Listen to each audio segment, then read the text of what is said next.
नमस्ते।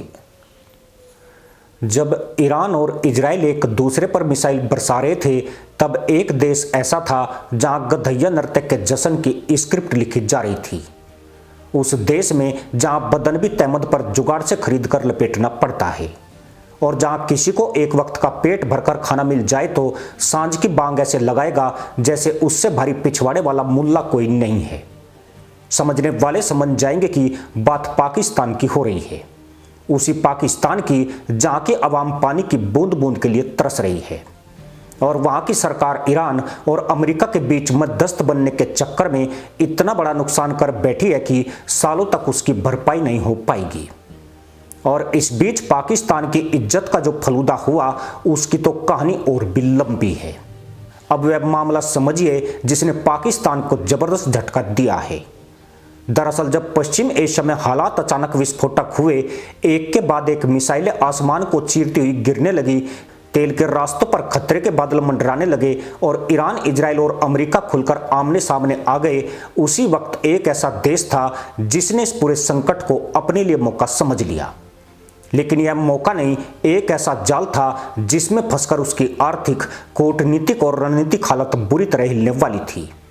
वह देश था पाकिस्तान। और कहानी सिर्फ उसकी नाकाम मध्यस्थता की नहीं है, बल्कि उस बड़े भ्रम की है जिसने उसे अरबों डॉलर का नुकसान और वैश्विक मंच पर बेइज्जती दोनों दे दी। इज्जत तो वैसे भी इन जाहिलों के पास नहीं है, पर अरबों डॉलर की चपत एक कंगाल और भिखारी देश के लिए बड़ी चोट है। वो चोट जिसके जख्म छुपाने के लिए इनके पास बैंडेज तक नहीं है। शुरुआत में तस्वीर कुछ और दिखाई गई। इस्लामाबाद से लगातार यह संदेश दिया गया कि पाकिस्तान दोनों पक्षों से बात कर रहा है, बैक चैनल एक्टिव है और जल्द ही कोई बड़ा ब्रेक थ्रू हो सकता है। यह वही समय था जब डोनाल्ड ट्रंप प्रशासन भी अपने स्तर पर ईरान के साथ संपर्क में था। पाकिस्तान ने इसे एक मौके की तरह देखा। अगर वह इस बातचीत को सफल करवा देता है तो अचानक उसकी अंतर्राष्ट्रीय साख बढ़ सकती है।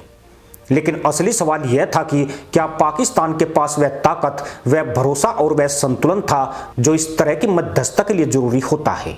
सवाल यह भी था कि इन फटीचर के दावों पर यकीन कौन करेगा। पाकिस्तान दुनिया को गुमराह करने के लिए झूठी खबरें फैलाने में मशहूर है। जितने लंबे इनके तहमद नहीं, उनसे लंबी इनकी जबान है। 2 मुल्ला कुल्ला करेंगे और 34 मुल्ला आमीन बोल देंगे। यहीं पर पहली दरार दिखाई देने लगती है। मध्यस्थता सिर्फ बैठक बुलाने का नाम नहीं होती, यह भरोसे का खेल होता है और इस खेल में पाकिस्तान शुरुआत से ही कमजोर था। ईरान को शक था कि पाकिस्तान अमेरिका के ज्यादा करीब है, वहीं अमेरिका को पाकिस्तान की विश्वसनीयता पर भरोसा नहीं था। यानी जिस देश को दोनों पक्षों के बीच पुल बनना था, वही खुद भरोसे के संकट में घिरा हुआ था। लेकिन इसके बावजूद इस्लामाबाद ने इस खेल में कदम पीछे नहीं खींचे, बल्कि और गहराई में उतरता चला गया। इस पूरे मामले में पाकिस्तानी सेना की मीडिया विंग यानी ISPR की भूमिका संदिग्ध रही, जिसने अंतर्राष्ट्रीय स्तर पर भ्रम पैदा करने की कोशिश की। पाकिस्तान ने दुनिया को यह यकीन दिलाने की पूरी कोशिश की कि वह अमेरिका और ईरान के बीच ऐतिहासिक समझौता कराने जा रहा है। इस्लामाबाद ने ऐसा माहौल बनाया जैसे कोई बहुत बड़ी मीटिंग होने वाली है। सरकार और सेना की ओर से पत्रकारों को ऐसे संदेश भेजे गए जिससे लगे कि पाकिस्तान अंतर्राष्ट्रीय राजनीति का बड़ा खिलाड़ी बन गया है। इस झूठे प्रचार के जाल में कई अंतर्राष्ट्रीय मीडिया संस्थान भी फंस गई और गलत खबरें चलने लगी। सच्चाई यह थी कि ईरान के अधिकारी अमेरिका से मिलने के इच्छुक नहीं थे।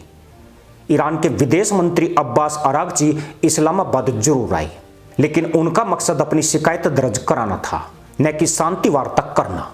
ईरान ने साफ कर दिया था कि जब तक अमेरिका उसकी समुद्री शिपिंग और व्यापार पर लगी पाबंदियां नहीं हटाता, तब तक कोई बातचीत संभव नहीं है। पाकिस्तान ने ईरान की इस नाराजगी को छुपाकर दुनिया से केवल झूठ बोला। इस पूरे फर्जीवाड़े के पीछे पाकिस्तान की सैन्य मीडिया विंग ISPR का हाथ बताया जा रहा है। आरोप है कि ISPR ने पत्रकारों और न्यूज एजेंसियों को यह गलत सूचना दी कि अमेरिका की एक सुरक्षा टीम पहले से इस्लामाबाद में मौजूद है। यह सब इसलिए किया गया ताकि पाकिस्तान की गिरती हुई अंतर्राष्ट्रीय साख को बचाया जा सके। झूठ इतनी सफाई से बोला गया कि इसे एक सोची समझी कूटनीतिक साजिश माना जा रहा है। सवाल उठता है कि आखिर पाकिस्तान ने दुनिया से इतना बड़ा झूठ क्यों बोला। सच यही है कि ईरान का वार्ता शुरू करने का कोई इरादा नहीं था। पाकिस्तानी सूत्रों ने जानबूझकर गलत जानकारी फैलाई ताकि दुनिया को लगे कि पाकिस्तान बहुत जरूरी देश है। अब यहां से कहानी का दूसरा और सबसे खतरनाक अध्याय शुरू होता है, आर्थिक दांव। पाकिस्तान ने इस पूरी प्रक्रिया को सफल दिखाने के लिए भारी खर्च करना शुरू किया। इस्लामाबाद में हाई लेवल मीटिंग्स की तैयारी, विदेशी प्रतिनिधि मंडलों के लिए सुरक्षा इंतजाम, विशेष फ्लाइट्स, डिप्लोमेटिक मूवमेंट, इन सब पर अनुमानित 250 से 300 मिलियन डॉलर यानी करीब 2000 से 2500 करोड़ रुपए खर्च कर दिए गए। यह वही देश था जिसका विदेशी मुद्रा भंडार 16 अरब डॉलर से भी नीचे जा चुका था, यानी अपनी कुल बचत का लगभग 3% एक ऐसे दांव पर लगा दिया गया जिसका नतीजा खुद उसे भी साफ नहीं था। लेकिन असली झटका भी बाकी है, और यह झटका आया ऊर्जा सेक्टर से। जैसे ही तनाव बढ़ा, स्ट्रेट ऑफ हॉर्मुज पर खतरा बढ़ने लगा। यह वही रास्ता है जहां से दुनिया का करीब 20% तेल गुजरता है। जैसे यहां अस्थिरता बढ़ी, वैश्विक बाजार में तेल की कीमतें उछल गई। ब्रेंट क्रूड 70-75 डॉलर से बढ़कर सीधे 105 से 110 प्रति बैरल तक पहुंच गया। अब यह सिर्फ एक अंतर्राष्ट्रीय खबर नहीं थी, यह पाकिस्तान के लिए आर्थिक आपदा का अलार्म था, क्योंकि पाकिस्तान अपनी 85% से ज्यादा ऊर्जा जरूरत आयात करता है। हर 10 डॉलर की बढ़ोतरी उसके सालाना आयात बिल में लगभग 1.5 से 2 अरब डॉलर जोड़ देती है। इस हिसाब से देखें तो इस संकट के दौरान पाकिस्तान को सिर्फ तेल की कीमतों में उछाल की वजह से 6 से 8 अरब डॉलर यानी 50,000 से 65,000 करोड़ रुपए का अतिरिक्त बोझ उठाना पड़ा। और ध्यान दीजिए, यह वही समय था जब पाकिस्तान खुद को शांति दूत बता रहा था, यानी एक तरफ वह आग बुझाने की कोशिश कर रहा था, दूसरी तरफ वही आग उसकी जेब जला रही थी। लेकिन मामला यहीं खत्म नहीं होता। असली गिरावट तब शुरू हुई जब पूरी मध्यस्थता की लंका लग गई। अमेरिका ने अपनी रणनीति बदली और सीधे तौर पर ओमान और कतर जैसे भरोसेमंद देशों के जरिए बातचीत आगे बढ़ाने लगा। पाकिस्तान, जो खुद को इस पूरे खेल का केंद्र मान रहा था, अचानक साइडलाइन हो गया। यही वह पल था जब इस्लामाबाद को समझ आया कि वह इस खेल में खिलाड़ी नहीं बल्कि सिर्फ एक मध्यवर्ती संदेशवाहक था, और अब उसकी जरूरत खत्म हो चुकी है। इसके बाद जो हुआ वह किसी भी संकटग्रस्त अर्थव्यवस्था के लिए सबसे खतरनाक होता है, विश्वास का टूटना। जैसे यह साफ हुआ कि पाकिस्तान की मध्यस्थता विफल हो गई है, अंतरराष्ट्रीय निवेशकों का भरोसा और कमजोर हो गया। अप्रैल 2026 के दौरान पाकिस्तानी रुपया डॉलर के मुकाबले करीब 8% तक गिर गया। कराची स्टॉक एक्सचेंज में 10 से 12% की गिरावट दर्ज की गई। विदेशी निवेशकों ने तेजी से पैसा निकालना शुरू कर दिया और करीब 500 से 700 मिलियन डॉलर बाजार से बाहर चले गए। अब इस पूरी तस्वीर को जोड़कर देखिए, एक तरफ 6 से 8 अरब डॉलर का तेल झटका, दूसरी तरफ 250 से 300 मिलियन डॉलर का कूटनीतिक खर्च, तीसरी तरफ 500 से 700 मिलियन डॉलर का निवेश पलायन, और ऊपर से मुद्रा और बाजार की गिरावट। कुल मिलाकर यह नुकसान 8 से 10 अरब डॉलर यानी 65,000 से 80,000 करोड़ रुपए तक पहुंच जाता है। लेकिन सबसे बड़ा नुकसान अभी भी बाकी है, और वह है मुल्लाओं की साख का। अंतरराष्ट्रीय राजनीति में एक बार अगर आपकी निष्पक्षता पर सवाल उठ जाए तो फिर आपको कोई गंभीरता से नहीं लेता। यही हुआ पाकिस्तान के साथ। ईरान ने उस पर पक्षपात का आरोप लगाया, अमेरिका ने उसे नजरअंदाज कर दिया, और इजराइल के लिए वह पहले से अप्रासंगिक था।